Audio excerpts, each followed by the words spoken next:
तो सबसे पहले बात करते हैं जो पदार्थ की जो 3 अवस्थाएं होती हैं, भाई द्रव्यमान किसे कहते हैं? अणुओं की संख्या। तो अणुओं की संख्या के आधार पर ही पदार्थ क्या होता है, 3 भागों में डिवाइड होता है। अणुओं की संख्या ज़्यादा होती है, बिल्कुल पास पास होते हैं तो क्या होते हैं, ठोस होते हैं, और बहुत ज़्यादा दूर दूर होते हैं तो क्या होते हैं, गैस होते हैं। और इन दोनों के बीच की कंडीशन होती है द्रव्य, जिसमें कम दूरी पर अणु पाए जाते हैं। और द्रव्य का यानी पदार्थ का एक अवस्था से दूसरी अवस्था, यानी ठोस से द्रव्य मान लो, या द्रव्य से गैस है, या ठोस से गैस है, तो उस अवस्थाओं में जो परिवर्तन होता है उसे अवस्था परिवर्तन कहा जाता है। ठीक है, तो अवस्था परिवर्तन कैसे होता है इसके बारे में हम एक क्रियाकलाप के माध्यम से समझेंगे। तो एक क्रियाकलाप हम करते हैं, दैनिक जीवन का एक प्रयोग करते हैं। तो उस प्रयोग में क्या है, एक बीकर है, एक पात्र है, उस पात्र में हिम क्यूब यानी बर्फ़ का एक टुकड़ा लेते हैं उस पात्र के अंदर, और हिम का ताप नोट करते हैं। यानी वो जो पात्र है ना, वो उसके नीचे एक स्टैंड लगा हुआ है जिसमें उसको ताप मिल रहा है। या मान लीजिए हम किसी बर्तन के अंदर एक बड़े बर्फ़ के टुकड़े को डालकर उसे गर्म करते हैं। ठीक है, और फिर हम उस वक्त ताप देखते हैं कि कितनी ठंडी थी बर्फ़। अब चलो आगे बात करते हैं। इसे धीरे धीरे अचल उष्मा, धीरे धीरे क्या करते हैं, हल्की उष्मा स्रोत पर गर्म करना प्रारंभ करते हैं। हर 1 मिनट पश्चात हम ताप नोट करते हैं। जैसे आप गर्म करना शुरू करते हैं, आप बर्फ़ को हाथ लगाइए, आपके कोई फर्क नहीं पड़ेगा। टाइम के हिसाब से धीरे धीरे टाइम आगे बढ़ने दो आप, फिर धीरे धीरे फर्क पड़ने लग जाएगा, क्योंकि वो जो बर्फ़ है ना वो पिघलना शुरू हो जाएगी, पानी बन जाएगी, और पानी बाद में क्या होता है, गर्म होता है। फिर आप उसके हाथ लगा के देखिए, नहीं लगा पाएंगे। तो फर्स्ट स्टेज में जब आपने बर्फ़ को रखा है तब आप उसे हाथ लगा सकते हैं। तो हर 1 मिनट पश्चात ताप नोट करते हैं। जल तथा हिम के मिश्रण को निरंतर विडोलित करते हैं। विडोलित मतलब हिलाना। जैसे बर्फ़ रखा, मैंने उसको हाथ से ला दिया, या किसी चलो बर्तन से ला दो, जो धीरे धीरे गर्म होने लग जाए ना, तो हाथ हमेशा हाथ को खाम में नहीं लेना, वहाँ गर्म होने लग जाएगा तो हाथ जल जाएगा। तो आप किसी बर्तन से उसको मूव करा दीजिए। ठीक है, बर्तन मतलब जो उसमें छोटे बर्तन आते हैं, उसमें अपन उसको हिलाते हैं, सब्जी वगैरह को रहते हैं ना, उस तरीके का। तो बच्चों टेम्परेचर देखो क्या है, 0 डिग्री सेंटीग्रेड निम्नतम ताप होता है, और 100 डिग्री सेंटीग्रेड पर पानी क्या होता है, उबलता है। और 100 डिग्री सेंटीग्रेड होने के बाद में कुछ समय स्थिर रहेगा, फिर उसके बाद में भाप बनकर उड़ने लग जाता है। ठीक है, और इसकी भाप बहुत खतरनाक होती है। बिल्कुल गर्म पानी, उबलते हुए पानी की भाप में आप हाथ दीजिए, आपके लिए असह्य हो जाता है हाथ रखना उस भाप के अंदर।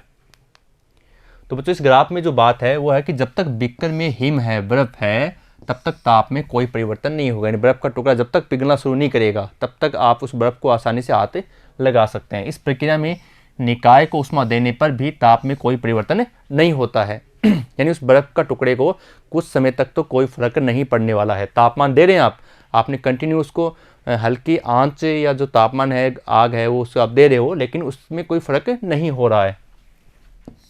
इस उष्मा का उपयोग, यानी जो आपने उसे टेम्परेचर दिया है, हिम ठोस अवस्था से जल द्रव अवस्था में परिवर्तन किए जाने में हो रहा है। हमारा टारगेट क्या है, हम चाहते हैं कि बर्फ़ जो ठोस है वो किस में चली जाए, पानी में चली जाए, द्रव अवस्था में चली जाए। तो जितना आप टेम्परेचर दे रहे हो वो टेम्परेचर, यानी वो जो आवश्यक उष्मा है वो किस अवस्था के लिए है, वो ठोस अवस्था से द्रव अवस्था के लिए। तो ये आपका क्रियाकलाप फर्स्ट हो गया। अब इससे हम क्या क्या समझे वो बात हम पढ़ते हैं। हम ये समझे कि ठोस से द्रव में अवस्था परिवर्तन को हम गलन कहते हैं। मतलब गलना, भारी वस्तु गल गई, बिखर गई, तो हम उसे गलन कहते हैं। ठीक है, मेल्ट कर रहे हैं उसे आप, अथवा पिघलना भी कह सकते हैं, मेल्टिंग। द्रव से ठोस में अवस्था परिवर्तन, पहले क्या था, ठोस से द्रव, यानी ठोस से हमने क्या किया, द्रव, तो उसको हम कहते हैं गलन कहते हैं। और द्रव से ठोस में अगर चेंज करते हैं, वापस रिवर्स करते हैं, तो उसे बच्चों हम क्या कहते हैं, उसे हम कहते हैं संगलन कहते हैं। ये गलन और ये संगलन, रिवर्स प्रक्रिया इसकी। ठोस से बच्चों द्रव में जो अवस्था परिवर्तन की अवधि है, यानी एक ऐसा टेम्परेचर भी होता है जहाँ से अगर उसको टेम्परेचर देना बंद कर दीजिए आप बर्फ़ को, तो बर्फ़ वहीं रुक जाएगी। ठीक है, लेकिन एक निश्चित ताप के बाद में वो पिघलना शुरू कर देती है। तो यानी आप कह सकते हैं ठोस और द्रव अवस्थाएं दोनों क्या हैं, आपस में सहवर्ती हैं। ठोस द्रव में जा सकता है, द्रव ठोस में जा सकता है। वह ताप जिस पर किसी पदार्थ की ठोस तथा द्रव अवस्थाएं परस्पर एक बैलेंस में है, ताप के साम्य में होती हैं, उसे उस पदार्थ का गलनांक कहते हैं। यानी जहाँ से बर्फ़ पिघलना शुरू करती है वो क्या है बच्चों, उसका मेल्टिंग पॉइंट है, उसे गलनांक कहते हैं। गलनांक बच्चों किसी पदार्थ का अभिलक्षण होता है, यानी ये गुण उसमें होता है। जैसे बर्फ़ की बात करें तो ये उसका अभिलाक्षणिक गुण है, ये उसमें जरूर होगा। यह दाब पर भी निर्भर करता है। ये प्रेशर पर निर्भर करता है। कैसे करता है इसके हम सेकंड क्रियाकलाप में देखेंगे। मानक वायुमंडलीय दाब ATM 1.01 × 10⁵ पास्कल में आप देखते हैं मानक वायुमंडलीय दाब यानी नॉर्मल जो टेम्परेचर मानते हैं मानक स्टैंडर्ड लेवल का, उस पर किसी पदार्थ का जो गलनांक है वो भी बच्चों को पता है मानक ही होगा, तो उसे हम क्या कहते हैं, परसामान्य गलनांक कहते हैं। अब जैसे मैंने बात की सेकंड क्रियाकलाप की कि दाब पर कैसे निर्भर करता है, चलो बात करते हैं। एक हिमशिला लेते हैं, हिमशिला यानी बर्फ का एक बड़ा टुकड़ा, और एक धातु का तार हमने लिया, धातु का तार ले लिया, उसके दोनों सिरों से समान भार से 5 किलो के बाट बांध देते हैं। यानी जैसे ये मान लीजिए बर्फ की सिल्ली है और हम इसके यहाँ से तार एक बाट यहाँ बांध दो और एक इस साइड से आएगा तार, ऐसे दोनों 5-5 kg के बाट हमने बांध दिए। ठीक है, फिर इस तार को हिमशिला के ऊपर रख देते हैं। हम देखेंगे तार के ठीक नीचे यानी यहाँ पर तार के ठीक नीचे बच्चों क्या होगा, जो दाब है वो प्रेशर लगाएगा, उसके ऊपर ऐसे प्रेशर लगाएगा, तो दाब में वृद्धि के कारण हिम निम्न ताप पर पिघल जाता है। जब तार वहाँ से गुजर जाता है तो तार के ऊपर का जल पुनः हिमीभूत हो जाता है। इस प्रकार तार हिमशिला से पार हो जाता है तथा शिला विभक्त नहीं होती। मतलब क्या है, यानी जो आपने तार उसमें लटकाया है वो तार बिल्कुल धीरे धीरे बर्फ़ के अंदर से होता हुआ नीचे आ जाएगा। तो आपको उससे तो बर्फ़ तो 2 भागों में टूट जाएगी, लेकिन ऐसा नहीं है, बिल्कुल धीरे धीरे वो आ रहा है। जैसे वो आता जाएगा ऊपर वाला जो है ना उसके जो स्पेस जहाँ से वो निकल चुका है वहाँ वापस बर्फ़ जमनी शुरू हो जाएगी। मतलब वापस वो स्पेस क्या होता जाएगा, कवर होता जाएगा, और जो तार है वो बिल्कुल नीचे आकर गिर गया, लेकिन वो स्पेस पूरा कवर कर लिया। तो ये इस बात को दर्शाता है कि जो दाब है गलनांक वो दाब पर निर्भर करता है कि बर्फ़ जो तार है, तार के दोनों तरफ बाट है, बाट में क्या वजन है, तो वजन क्या करेगा, उस तार को धीरे धीरे नीचे क्यों खींचेगा, और तार बिल्कुल धीरे धीरे वहाँ से गुजरते हुए नीचे आ जाएगा। धातु का तार है, ठीक है, सामान्य धागा नहीं है, धातु का तार है, और बिल्कुल नीचे आ जाएगा। और उसकी जो स्पेस थी उस स्पेस को बिल्कुल पुनः है कवर करते रहेंगे, कवर करने से उसका हिमीभूत होता रहेगा और वापस वो बर्फ़ बनती रहेगी। वो बर्फ़ बिल्कुल नहीं, जो शिला है वो नहीं टूटती है। ठीक है, ये समझिए आप इस चित्र को। जैसे ये टुकड़े हो गए, टुकड़ों बर्फ़ की शिला रखी हुई है, और ये जो आप डैश देख रहे हैं ये हमने बाट इसके बांध रखे हैं, तो ये बिल्कुल इस पर दाब लगाएगा प्रेशर, और प्रेशर लगाते हुए इसको तोड़ते हुए बिल्कुल इसके अंदर से गुजरेगा और बिल्कुल नीचे आकर गिर जाएगा। लेकिन बर्फ़ की जो शिला है, अच्छा डिस्टेंस भी ध्यान रखना, जितना डिस्टेंस इधर है उतना इधर होना चाहिए, बैलेंस के रूप में आपको शिला रखनी है, और इसको बिल्कुल सेंटर के हिसाब से आप रखेंगे, ठीक है ना, तो ये नीचे गिर जाएगा। तो बच्चों ये जो हिमीभवन बन रहा है यानी पुनः जो बर्फ़ जम रही है, इस परिघटना को पुनः हिमायन कहते हैं, पुनः बर्फ़ का जमना कहते हैं। ठीक है बच्चों, अब जैसे स्केटिंग करते हैं तो स्केटिंग में ऐसा होता है जहाँ से आप स्केटिंग करें तो वहाँ की अवस्था बिल्कुल ऊपर की हल्की जो परत है वो एक लिक्विड के रूप में होती है, और लिक्विड क्या करता है, आपको बहाता है, तो आप तो वहाँ से आगे की ओर चले जाते हैं, और वापस जहाँ से आप गुजर के आए वहाँ से पुनः क्या होती है बच्चों, बर्फ़ की मात्रा वहाँ बहुत ज़्यादा होती है, इसलिए हमें पता नहीं चलता कि कब पानी बना कब बर्फ़ होगी, वहाँ का टेम्परेचर क्या बहुत ज़्यादा लो होता है। तो जैसे आप स्केटिंग करते हैं नीचे की परत में पानी बनेगा, पानी बनते ही आप आगे की ओर पुश करोगे और पीछे पुनः बर्फ़ आपके साथ बनती जाएगी। हिम पर स्केटिंग के नीचे जल बनने के कारण ही स्केटिंग करना संभव हो पाता है। अदरवाइज आप खुद सोचिए कि मान लीजिए पानी है ही नहीं तो वो फिसलोगे कैसे, पानी से तो फिसलते हैं। इसका कारण ये है कि दाब में वृद्धि के कारण जल बनता है। आपने प्रेशर किया उसको, तो प्रेशर करते जिस सतह पर आपने प्रेशर किया वहाँ क्या बनेगा, जल बनेगा, जो स्नेक यानी चिकने पदार्थ जिससे आप फिसलोगे, जो स्नेक की तरह क्या करेगा बच्चों, कार्य करेगा। ठीक है, क्रियाकलाप फर्स्ट में बच्चों जैसे यहाँ एरोप्लेन का निशान लगाया, मतलब हमें पहले वाले में विजिट कर रहे हैं। क्रियाकलाप फर्स्ट में जब समस्त हिम जल में रूपांतरित हो जाती है और गर्म करना चालू रखते हैं, यानी उसी प्रयोग को हम वापस ले आए कि हम वो बर्फ़ का टुकड़ा पानी बन चुका है, अब भी हम उसे गर्म कर रहे हैं, तो क्या होगा, पानी बिल्कुल गर्म हो जाएगा, और टेम्परेचर देते रहो, धीरे धीरे भाप बनने लग जाएगा, और भाप बन जाएगा तो और उड़ भी जाएगा आपके। ठीक है, तो लेकिन उसको उड़ाना नहीं है। ताप में वृद्धि प्रारंभ हो जाती है जो निरंतर लगभग 100 डिग्री सेंटीग्रेड तक होती है, यानी पानी कहाँ उबलता है, 100 डिग्री सेंटीग्रेड पर, और फिर ताप स्थिर हो जाता है। इस प्रकार प्राप्त ऊष्मा का उपयोग जल को द्रव अवस्था से वाष्प अवस्था अथवा गैसीय अवस्था में रूपांतरित करने में होता है। यानी पहले हमने क्या किया, हमने पहले बर्फ़ के टुकड़े को जल में किया तो वो तो हो गया ठोस से द्रव है, और अब हम क्या करें, उसको लगातार गर्म करें तो द्रव से क्या हो जाएगी, गैस की अवस्था में चला जाएगा। ठीक है,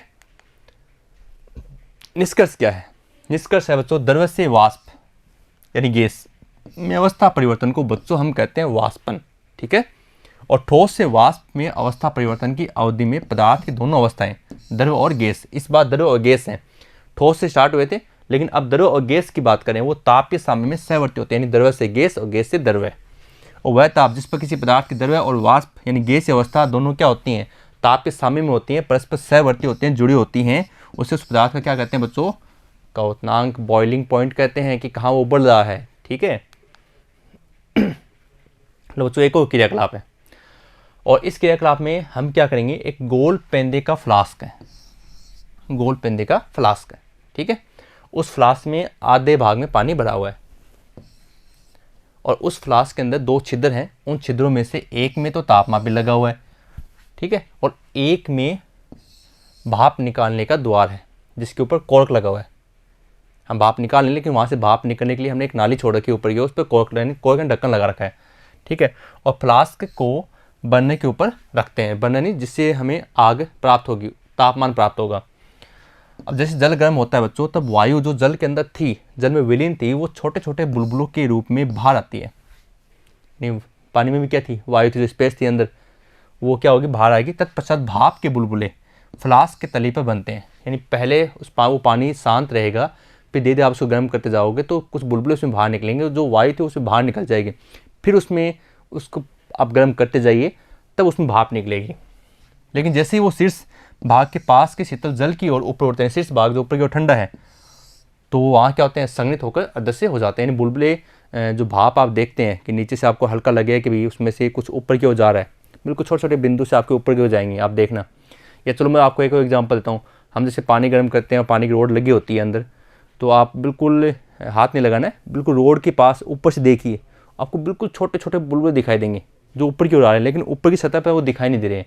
तो वो क्या होते हैं, ऊपर की सतह पर आकर संघनित होकर जम जाते हैं पानी के अंदर। ठीक है, और अदृश्य हो जाते हैं, फिर दिखते नहीं हैं। ये प्रयोग है बच्चों, ये बर्नर था, ये आधा गोल फ्लास्क हो गया, एक तापमापी लगा हुआ है, ये भाप निकास की नली लगी हुई है, और ये स्टैंड लगा हुआ है, यहाँ हम इसको क्या कर रहे हैं, ताप पे दे रहे हैं। ठीक है, अब इसको हम समझते हैं कैसे ये आगे कार्य करता है। तो बच्चों जैसे लास्ट जल का तापमान 100 डिग्री सेंटीग्रेड पहुंच जाता है गर्म करते करते, तो भाप के बुलबुले भी बच्चों पृष्ठ पर पहुंचते हैं और क्वथन होने लगता है। यानी आपने फुल टेम्परेचर उसको दे दिया, जितना था 100 डिग्री ले लिया, अब वो क्या करेगा, भाप बनना शुरू कर देगा।